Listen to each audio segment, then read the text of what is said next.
eu já vou abrindo aqui as nossas anotações do nosso bloquinho para a gente fazer um overview sobre o que foi apontado nas nossas últimas aulas. Nós fizemos aí uma sequência de aulas falando de perícia tributária em arquivos SPED, fizemos uma abordagem prática com isso, entregamos aí um material realmente muito robusto, passamos 4 aulas debatendo a estruturação do próprio arquivo, de como é que se verifica, como é que eu construo um trabalho pericial em uma situação que envolver uma demanda vinculada, por exemplo, a uma discussão com ICMS, com IPI, o que é que eu peço de documentação, como é que eu analiso essa discussão, ou essa documentação, melhor dizendo.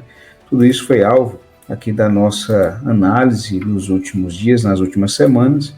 Eu vou abrir aqui realmente o que nós fizemos de apontamentos. Olha só, né? Que já acompanha aqui comigo, tá? Eu vou até aumentar aqui a nossa tela. Olha só, para que você vá se ambientando aí e tenha certeza que nós estamos realmente bem avançados aqui nesse nosso processo, nós fizemos aqui a aula 58 a 59 e também até a aula de número 61, vou até colocar aqui, ó, a aula de número 61, nós trabalhamos com o arquivo SPED, falando sobre a composição, a sua análise, como eu acabei até de falar aqui para vocês, né? Fizemos isso durante 4 aulas. O que é o ambiente SPED? Para que serve? Quais são os módulos? Quais são os tributos que nós utilizamos?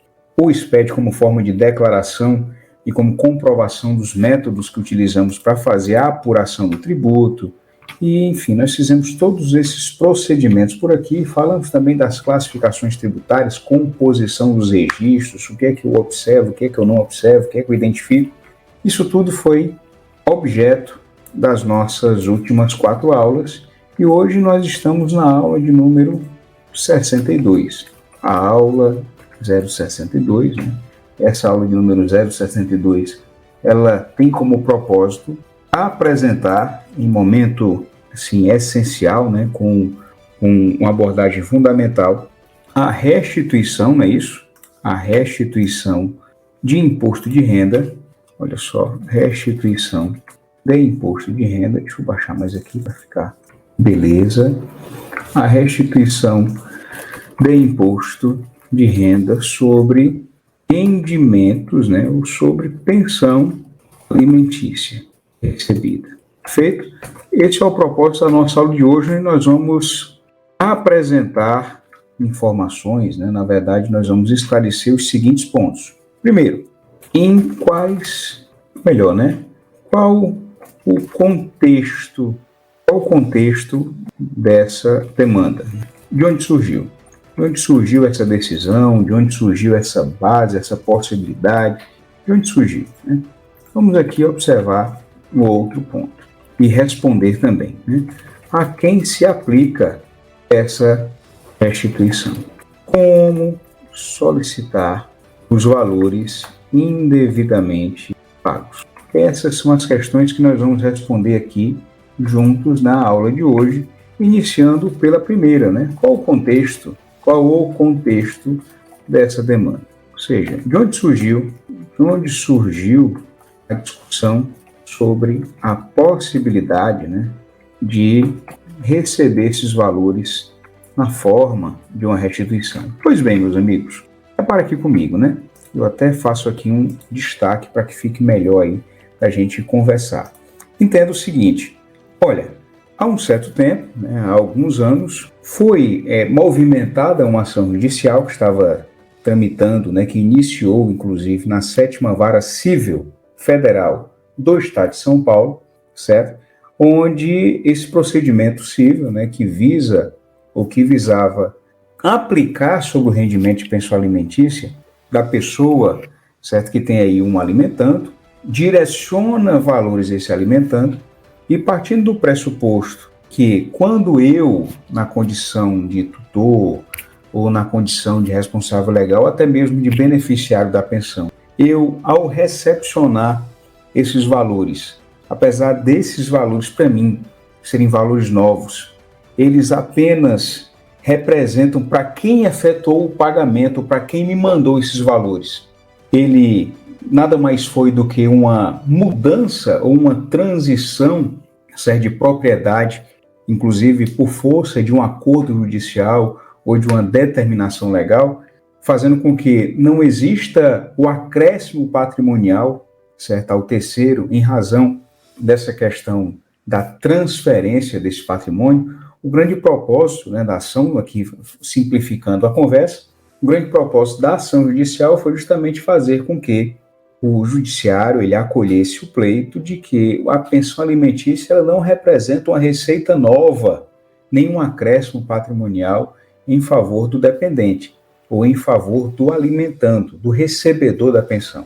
A pensão alimentícia ela sofreu a sua tributação decorrente da receita originária, né, do rendimento originário recebido, né, no caso, por quem efetua o pagamento aí da pensão, e não existia fundamento ou sentido, né? Fundamento até existia, porque como o imposto de renda ele é incidente sobre provento de qualquer natureza, mas nesse caso, né, como se trata de uma transferência de natureza patrimonial entre o próprio titular, né, e a pessoa que tem o dever de pagar e o alimentando, né, o beneficiário, isso não figuraria, como eu disse, uma receita nova e não faz jus aí a estabelecer uma nova cobrança a título de imposto de renda. Então houve essa manifestação, esse movimento de natureza judicial para que esse entendimento ele realmente tivesse validade. E aí nas últimas semanas o STF, o Supremo Tribunal Federal, ele decidiu então que não deve incidir esse imposto sobre a pensão alimentícia. Então o contexto da decisão, trazendo aqui para os nossos apontamentos, né, para que fique registrado aí nas nossas notas de aula, o contexto da demanda, né, de natureza judicial parte do pressuposto de que, olha só, é o seguinte, o STF decidiu que o imposto de renda não deve incidir sobre os valores recebidos como pensão alimentícia, pois o responsável pelo pagamento da pensão, olha só, o responsável pelo pagamento da pensão já contribui com o pagamento do imposto de renda por ocasião da percepção desse rendimento, entende? Ou seja, eu vou pagar a pensão alimentícia para o terceiro, né, para o dependente, para o alimentando, para o filho, enfim, essa para o cônjuge. Quando eu recebo o meu rendimento, decorrente do meu trabalho, assalariado ou não, decorrente da minha atividade aí, particular ou empresária, esse rendimento, de alguma maneira, seja via pessoa jurídica, seja via pessoa física mesmo, né, em função dos rendimentos de salário, por exemplo, eles já sofreram a tributação na forma do imposto de renda. Quando eu me desfaço de parte desse patrimônio e direciono para o dependente, existe nessa conjuntura a cobrança, né, ou existia nessa conjuntura a cobrança de forma duplicada do próprio imposto sobre a renda. No caso, o imposto de renda pessoa física direcionado aí para quem recebe essa pensão. E aí esse foi o contexto, a discussão surgiu dessa forma, certo? E foi realmente reconhecido, até colocar aqui, né? O Tribunal Superior, em suma, né? Em suma, o Tribunal Superior reconheceu, olha só, que a incidência do imposto sobre a pensão alimentícia gera uma duplicidade de cobrança. Beleza. Esse foi o entendimento. Essa foi a situação, né? A previsão legal, ela realmente diz, né, que acerca da incidência do imposto de renda sobre esse caso, como havíamos comentado, da pensão alimentícia, acaba por penalizar ainda mais, né, as mulheres, inclusive, né, que além de criar, assistir e educar os filhos, em sua grande maioria, né, como predominantemente ocorre a entrega, o pagamento da pensão alimentícia para as mães, né? Então, dentro dessa mesma abordagem, ou dentro do mesmo contexto, foi afirmado, né, que essa previsão da legislação, que agora realmente cai, antes desse julgamento acabava por penalizar, prejudicar as mulheres ou as pessoas responsáveis pela criação desses dependentes, dos filhos da pessoa na qual a pensão era direcionada, que além de criar, assistir, educar, né, deve arcar com ônus, ou estavam arcando também com ônus de natureza tributária, pelos valores recebidos a título de alimentos, os quais foram fixados justamente para atender às necessidades básicas da criança e do adolescente. Inclusive, isso aí foi o voto, ou estava integrando aí o voto do relator, né, desse julgamento. E aí, beleza, esse foi o contexto, essa foi a discussão, tá? E agora vem outra questão, uma outra dúvida, um outro ponto, que naturalmente precisa também ser destacado, né? Qual é esse outro ponto? A quem se aplica essa restituição? Eu quero que vocês observem aqui um caso, tá? A quem se aplica essa restituição?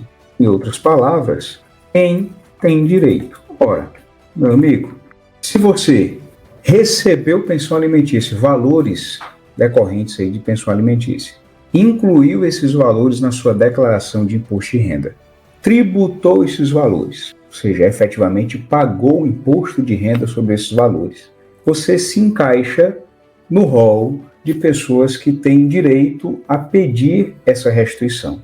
Então aqui, né, para que a gente registre, a quem se aplica essa restituição? Quem tem direito, né? Todos aqueles ou aquelas que receberam valores a título de pensão alimentícia e ofereceram esses valores à tributação através de apuração, né, mensal ou retenções na fonte. Por quê? Existem várias hipóteses, situações, previsões, né, de natureza legal, meus amigos, que estabelecem, né, possibilitam que a pessoa que tem a obrigação de efetuar o pagamento da pensão alimentícia, uma vez ela tendo um aluguel a receber de uma determinada pessoa jurídica, supondo que o João é divorciado com a Maria e tem o Francisquinho, que é o filho, certo? O João tem a obrigação, definida por acordo judicial ou por decisão judicial, de pagar a quantia de R$2.000 a título de pensão alimentícia para Maria ou para o Francisquinho. E aí João tem um aluguel a receber. Ele pode condicionar ou pode vincular o recebimento desse aluguel e direcionar, através inclusive do próprio acordo, esse rendimento do aluguel para que ele seja convertido em pensão e vá para o próprio beneficiário, no caso, o Francisquinho e a dona Maria. Nesse sentido, a pessoa jurídica, considerando o valor que vai ser aí direcionado para essa pessoa, agora na forma do rendimento de aluguel, ou até mesmo, né, na forma aí da pensão que é retida na fonte pagadora, porque existem situações que o indivíduo tem um salário, ele tem vínculo CLT, recebe, né, naturalmente seu salário, e tem a retenção, ou parte, né, já desse seu salário, do percentual que é definido pela decisão judicial, já vai direto aí para o ex-cônjuge ou para responsável legal aí da criança, vai para o beneficiário da pensão de forma direta. E nisso, se esse valor ele estiver acima da faixa de isenção, ou seja, aproximadamente em R$ 1.904, R$ 903 alguma coisa, já existirá uma cobrança de imposto de renda através de uma retenção. Por isso que eu coloquei aqui, quem se aplica essa restituição, quem é que tem direito? Olha só, todos aqueles que receberam esses valores e ofereceram esses valores para tributação na forma do carnê-leão, na apuração mensal, ou para quem recebeu esse valor e já veio no valor o desconto a título de imposto de renda. Perfeito?